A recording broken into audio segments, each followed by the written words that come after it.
ये जो मार्केट में फॉल आ जाता है, स्टॉक मार्केट आपको दिखती है कि रेड में चली गई है, तो उस टाइम पे इन्वेस्टर्स को क्या करना चाहिए? आपको क्या लगता है कि उस टाइम पे इन्वेस्टर्स को क्या स्टेप्स लेने चाहिए? Hey guys, welcome to our YouTube channel the Money Podcast. आज हम बात करने वाले हैं इस पॉडकास्ट में कि ये जो मार्केट में फॉल आ जाता है, स्टॉक मार्केट आपको दिखती है कि रेड में चली गई है, तो उस टाइम पे इन्वेस्टर्स को क्या करना चाहिए? आपको क्या लगता है कि उस टाइम पे इन्वेस्टर्स को क्या स्टेप्स लेने चाहिए? देखो, मैं सबसे पहले तो ना मॉर्गन हाउसल के कोट से शुरू करना चाहूँगा। पता नहीं कि मेरे ट्विटर अकाउंट लॉगिन है कि नहीं लॉगिन है, मैं देखता हूँ एक बार इसमें। अगर लॉगिन होगा तो डेफिनेटली मैं आपको मॉर्गन हाउसल का ना एक ट्वीट बताना चाहूँगा। मैंने उससे रिलेटेड जो है कुछ मैंने भी उसको दोबारा से थोड़ा मॉडिफाई करके जो है वो लिखा था। All past declines look like an opportunity and all future declines और the present declines look like a risk. तो जितने भी पास्ट डिक्लाइंस थे, मैं बात करता हूँ आपसे 2008-9 की, मैं आपसे बात करता हूँ 2015-16 में भी काफ़ी जो है दिक्कतें हमें देखने को मिली थी। 2020 की बात कर लेता हूँ मैं आपसे, कोविड वाले डिक्लाइन की। ये जितने भी पास्ट डिक्लाइंस हैं, आज आपको क्या लगता है कि यार काश उस समय इन्वेस्ट किया होता?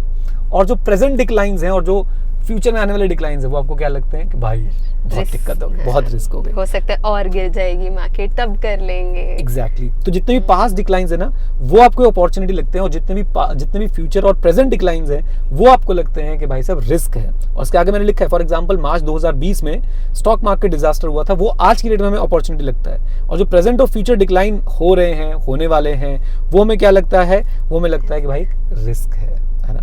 एंड मैंने आगे भी लिखा है थोड़ा सा, मैं वो भी बता देता हूँ, फिर इस पर और डिटेल में डिस्कशन करेंगे।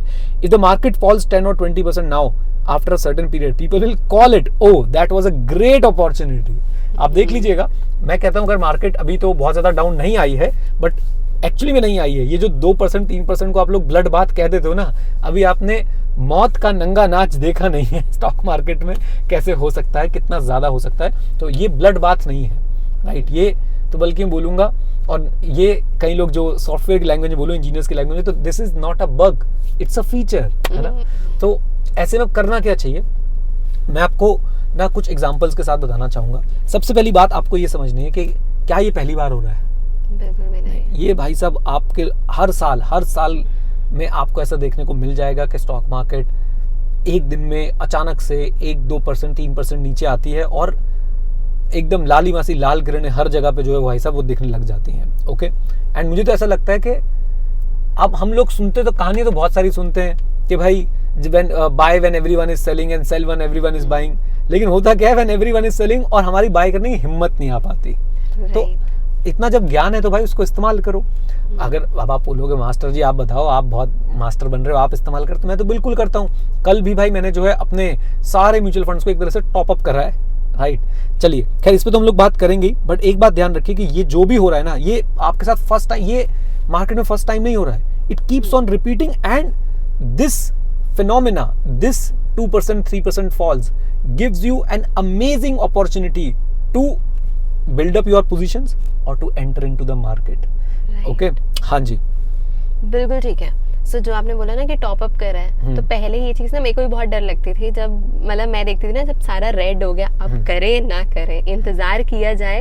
एंड मतलब मैंने 1-2 बारी, मेरे को बहुत अच्छी अपॉर्चुनिटी मिली कि मैं और इन्वेस्ट कर सकती थी। I had cash in my hand जो इजीली इन्वेस्ट हो सकता था, स्पेसिफिकली मार्च 2020।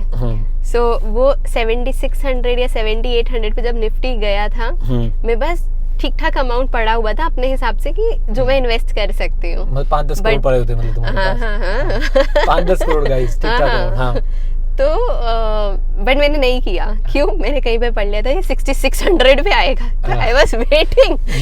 ये अलग खिलाड़ी होते हैं। अभी मैं आपको, ये बहुत बढ़िया जो है एपिसोड होने वाला है, आपसे रिक्वेस्ट है पूरा एंड तक देखिएगा। आप यहाँ तक पहुँच गए, 4 मिनट हुए अभी हमें बोलते हुए, अगर आप यहाँ तक पहुँच गए तो भाई साहब बहुत ही बढ़िया, एंड तक जरूर देखना है। इसमें बहुत सारे आपको फैक्ट्स बताऊंगा, और वीडियो को लाइक नहीं किया तो लाइक कर लेना, और चैनल को अभी तक सब्सक्राइब नहीं किया है तो क्यों नहीं किया मुझे बताओ कमेंट्स में, क्यों नहीं किया है सब्सक्राइब कर लो भाई। आप सब लोग हमारे चैनल के शेयर होल्डर हो, और आपको डिविडेंड के रूप में ये ज्ञान मिलता है, वीडियोस मिलती हैं, ये सबसे बड़ी इन्वेस्टमेंट है तुम्हारी। खैर, तो हम क्या बात कर रहे थे कि जो 6600 के लिए आई वाज वेटिंग। ये अलग खिलाड़ी लोग होते हैं। ट्विटर खोलोगे ना, अभी मिल जाए 12,000 जाएगी मार्केट, 12 कहाँ 12,000 जाएगी मार्केट, क्यों 12,000 जाएगी मार्केट, कैसे 12,000 जाएगी भाई, दुनिया खत्म होने वाली है क्या?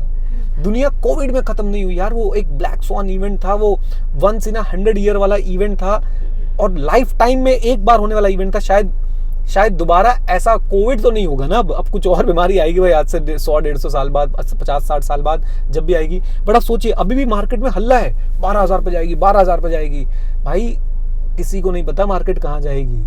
और ये नेगेटिव प्रवृत्ति के जो लोग हैं ना, मार्केट ऊपर नीचे क्यों होती है बेसिक से नहीं पता है। अगर मार्केट ऊपर नीचे क्यों होती है ये पता चल जाए किसी को, लॉन्ग रन की बात करो, शॉर्ट रन में क्यों होती है ये तो किसी को पता ही नहीं है। लॉन्ग रन में मार्केट ऊपर नीचे क्यों होती है, अगर ये बात किसी को समझ आ जाए ना तो उसका कॉन्फिडेंस आ जाएगा कि ठीक है यार, मैं अभी के लिए शायद मार्केट नीचे आई है लेकिन मैं अपनी इन्वेस्टमेंट जर्नी को कंटिन्यू रखता हूँ और वो वापस रिकवर कर लेगी।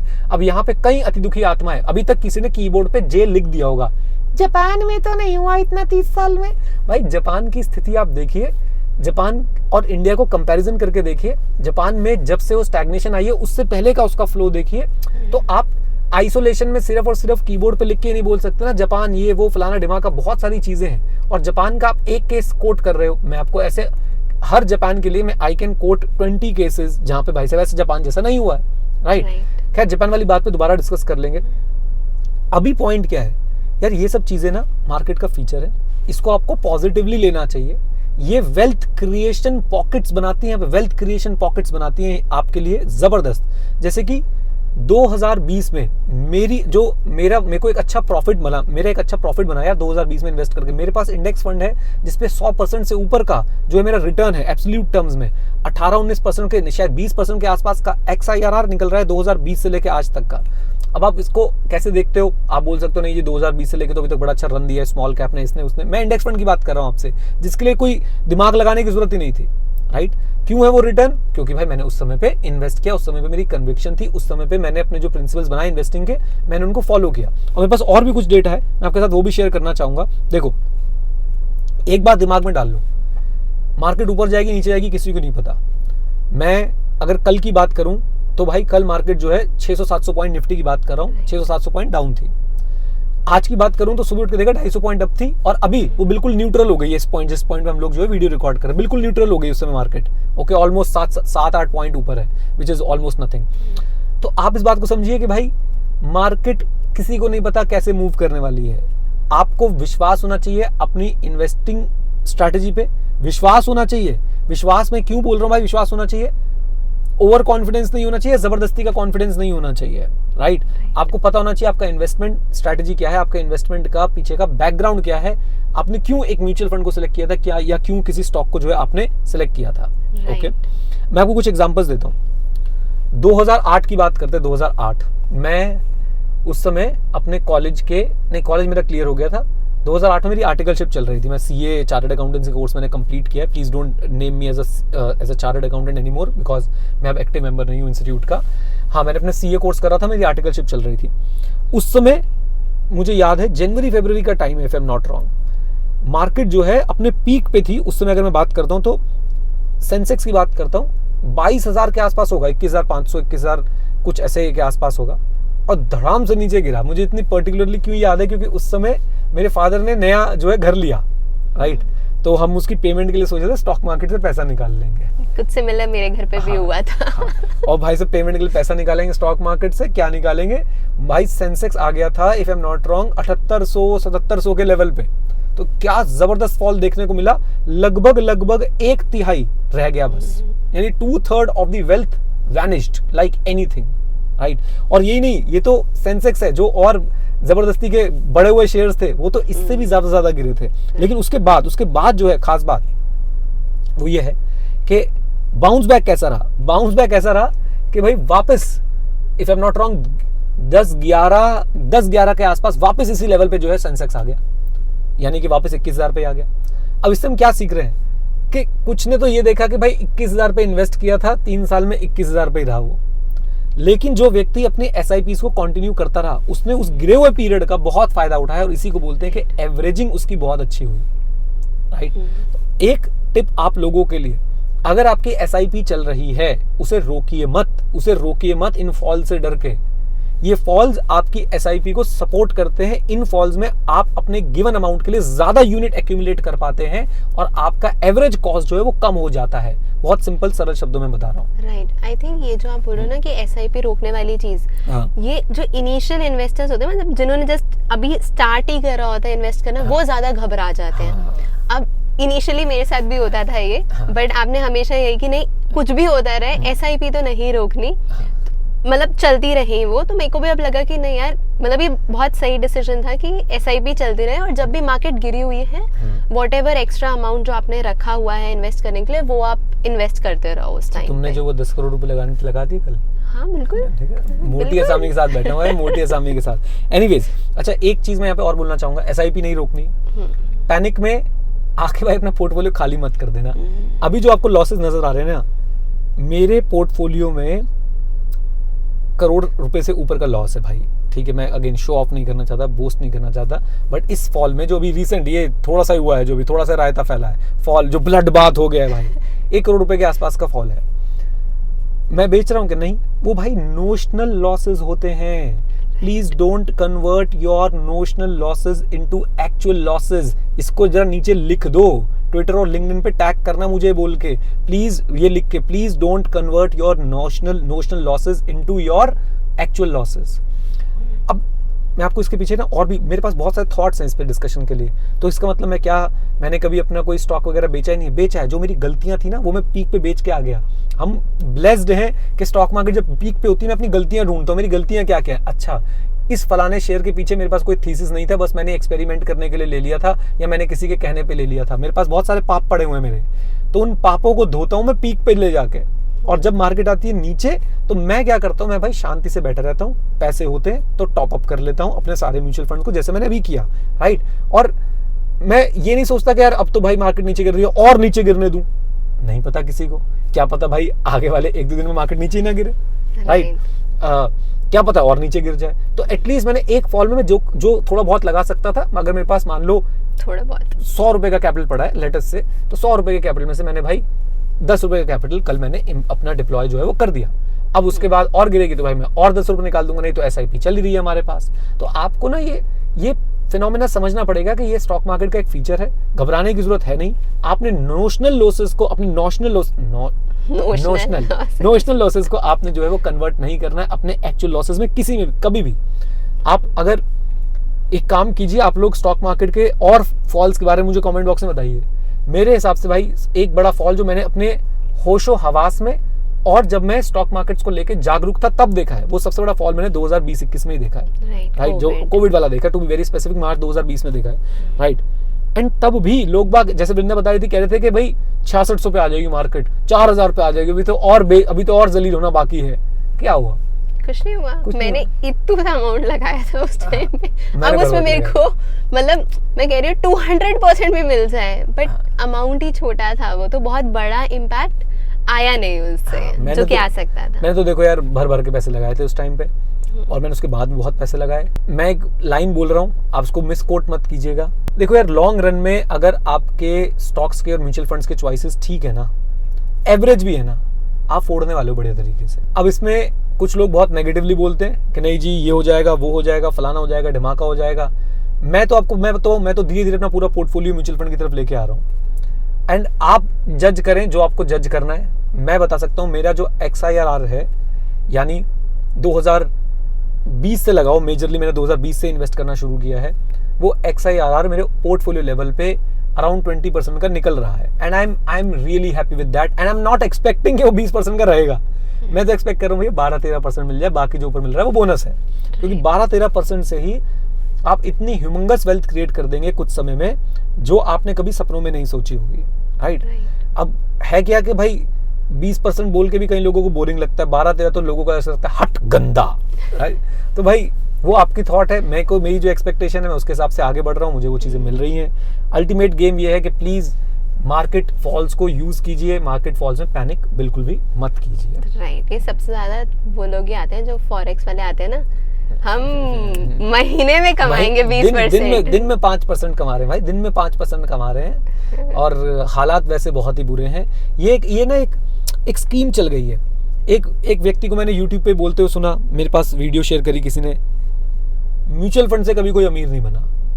भाई म्यूचुअल फंड से जो अमीर बना वो तुम्हें बताने थोड़ा ना आ रहा है यार, म्यूचुअल फंड से नहीं, क्योंकि उसके पास कुछ ब्रैक करने के लिए नहीं है ना। वो शादियों में पार्टियों में खड़ा होकर बोल नहीं सकता और तेरे भाई ने एक स्टॉक लिया था वो बताओ 800% ऊपर था, उसके बाद ब्रैक करने के लिए नहीं है। म्यूचुअल फंड वाला धीरे धीरे अमीर बनता है, एक सिस्टम से अमीर बनता है, एक फ्लो में अमीर बनता है, राइट। और उसके रिटर्न्स काफी ज्यादा मैं बोलूंगा कि स्टडी रहते हैं, रादर देन बहुत ऊपर नीचे होना। वोलेटिलिटी कंपैरेटिवली कम रहती है। और मैं आपको कैसे समझाऊं, आप रिसर्च कर लो, पिछले 5 साल का और पिछले 10 साल का डेटा निकालो अलग अलग। जो वर्स्ट परफॉर्मिंग म्यूचुअल फंड है, वर्स्ट परफॉर्मिंग म्यूचुअल फंड है ना, अलग अलग कैटेगरी के, फ्लेक्सी कैप का, स्मॉल कैप का, मिड कैप का, लार्ज कैप का, वर्स्ट परफॉर्मिंग म्यूचुअल फंड्स उठा लो और देखो उनका पिछले 5 साल का 10 साल का CAGR कितना रहा है, राइट। और फिर मुझे बताओ, यू विल बी सरप्राइज्ड कि हर even the worst performing mutual fund has outperformed fixed deposits, if I am not wrong, by a margin of 4 to 5%।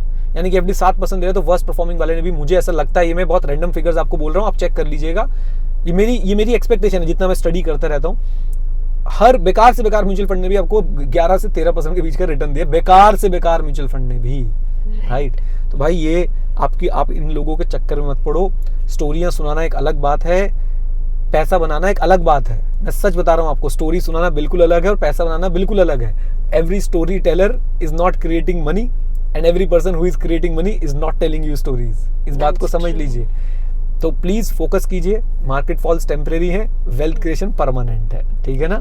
And India में हो भाई, इंडिया में लाख बुराइयां सही, आप लोग मुझे कमेंट में भर भर के बुराइयां गिनवा सकते हो, सड़कें सही नहीं है, ये सही नहीं है, टैक्स बढ़ गया, वो बढ़ गया, ये बढ़ गया, लेकिन भाई वेल्थ क्रिएशन अपॉर्चुनिटी इंडिया में है, थी और आगे भी रहेगी, एटलीस्ट अभी फोर्सेबल फ्यूचर के लिए तो दिख रही है। वो एक अलग मुद्दा है, आप इसको पॉलिटिकल ना बनाए बिल्कुल भी। मुझे लगता है कि यार बाहर देश में भी ना दूर के ढोल सुहावने होते हैं, हर देश में कुछ कमियां होती हैं, हर जगह पे कुछ ना कुछ आपको कमियां मिलेंगी ही मिलेंगी, कहीं भी चले जाओ, राइट। और आपको उन कमियों के साथ जीना पड़ता है, कॉन्स्ट्रेंट के साथ जो है वो जीना पड़ता है आपको। सरकार को, ठीक है यार गलत है टैक्स बढ़ाना, बहुत सारी चीजें गलत हैं, लेकिन आपको बहुत सारी अपॉर्चुनिटीज यहाँ पे मिल रही है, उनका फायदा उठाइए, राइट। सो एक चीज मेरे को जाननी थी, जैसे जब ये मार्केट गिरती है तो आप कैसे, मतलब अपना जो भी आपका रेवेन्यू आ रहा है, जो भी आप अर्न कर रहे हो बेसिकली, तो आप क्या होल्ड करके रखते हो कुछ अमाउंट कि भाई अपॉर्चुनिटी आएगी, उस अपॉर्चुनिटी को देखते हुए हम इन्वेस्ट करें?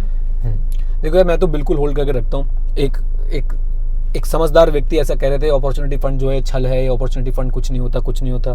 तो एक्चुअली जब इंसान मैं क्या बोलूँ, खैर उनको छोड़ते हैं। पॉइंट ये है कि भाई मैं तो अपॉर्चुनिटी फंड बना के रखता हूँ और मैं उसका यूटिलाइजेशन भी बड़े अच्छे तरीके से करता हूँ। सही टाइम पे डिप्लॉय करने के लिए अगर आपको पैसा मिल जाए, देखो प्रिंसिपल यही है, you can not time the market, but आपके पास अगर कैश पड़ा हो तो मार्केट ना आपको कभी कभी अपॉर्चुनिटी दे देती है, और उस अपॉर्चुनिटी में अगर आपके पास कैश पड़ा हो तो आपकी वेल्थ क्रिएशन थोड़ी सी फास्ट हो जाती है। मैं आपको ये कभी नहीं बोलूंगा कि आप 100% पैसा लेके नदी के किनारे बैठे रहो और वेट करते रहो भाई साहब जब जो है मार्केट नीचे जाएगी तब डालूंगा, फिर तो वेल्थ क्रिएट नहीं हो पाएगी।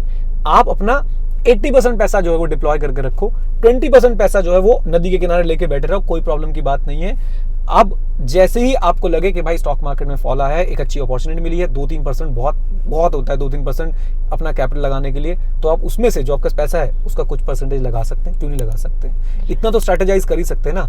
मैं ये नहीं कह रहा कि भाई आप बिल्कुल पिन पॉइंट एक्यूरेसी बताओ नीचे क्या होगा, ऊपर क्या होगा, लोएस्ट पॉइंट क्या होगा, हाईएस्ट पॉइंट क्या होगा, वो आप बता भी नहीं सकते हैं। बट मुझे इस कॉन्सेप्ट ने बहुत हेल्प करी है एंड मैं कभी भी 100% इन्वेस्टेड नहीं रहता हूँ इक्विटी में।